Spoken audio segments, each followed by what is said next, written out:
जनाब prime minister साहब, दोस्तों, बहनों और भाइयों,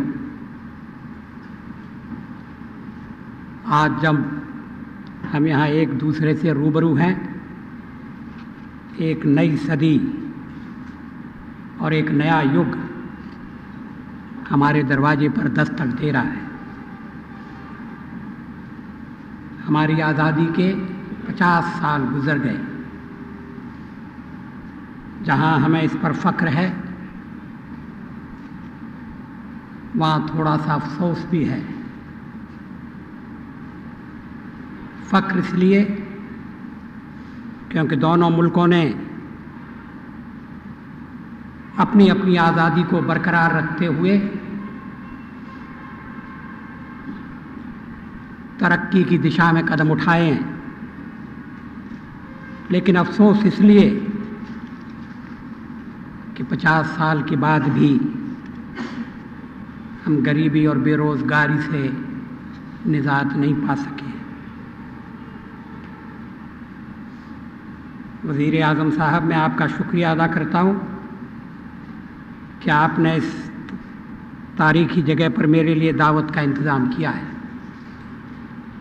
यह वो शानदार किला है जिसकी गोद में शाहजहाँ ने जन्म लिया था, जहाँ अकबर ने अपनी ज़िंदगी के 10 साल से भी ज़्यादा गुजारे थे।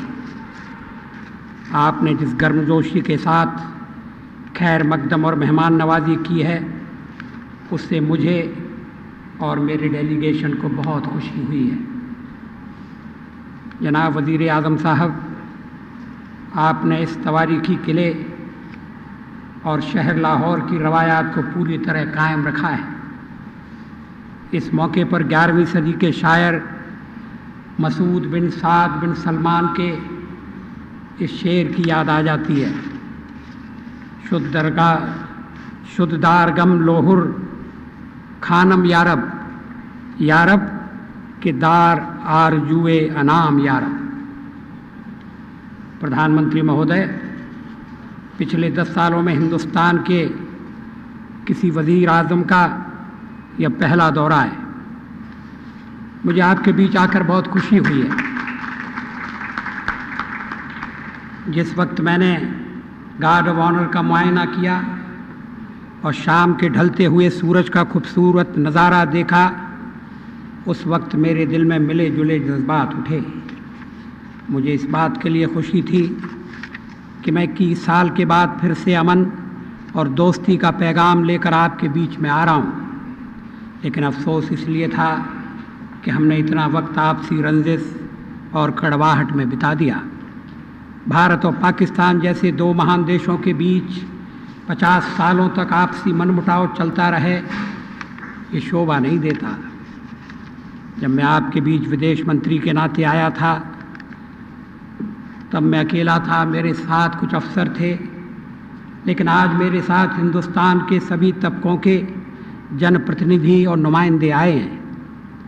लाहौर और दिल्ली के बीच बस का चलना सिर्फ दोनों मुल्कों के बीच आवाजाही को आसान बनाना नहीं है, दोनों देशों के बीच दौड़ती और उन्हें एक दूसरे से जोड़ती ये बस दोनों मुल्कों के लोगों की इस चाह को प्रकट करती है कि हमारे संबंध सुधरें और हम मिलजुल कर रहें। अगर बस सिर्फ बस होती, अगर बस लोहे और इस्पात की बनी सिर्फ एक गाड़ी होती, तो दोनों मुल्कों में, और दोनों मुल्कों में ही क्यों, लगभग सारी दुनिया में इतनी हलचल और उम्मीदें पैदा नहीं करती। जनाब वज़ीर आज़म, हमारा यह फ़र्ज़ है कि हम अपने लोगों की उम्मीदों और इच्छाओं के अनुसार भरोसा और भाईचारा पैदा करें और दोनों देशों के बीच सहयोग का मजबूत ढांचा खड़ा करें। हाल ही के कुछ महीनों में हमारी बातचीत में ऐसे मुद्दों पर ध्यान गया है जिनसे सीधा लोगों को फ़ायदा पहुंचेगा। दोनों मुल्क इस मिली जुली बातचीत का सिलसिला जारी रखे हुए हैं ताकि ये तय हो सके कि इंसानियत से जुड़े हुए मुद्दों को जल्दी हल किया जाए।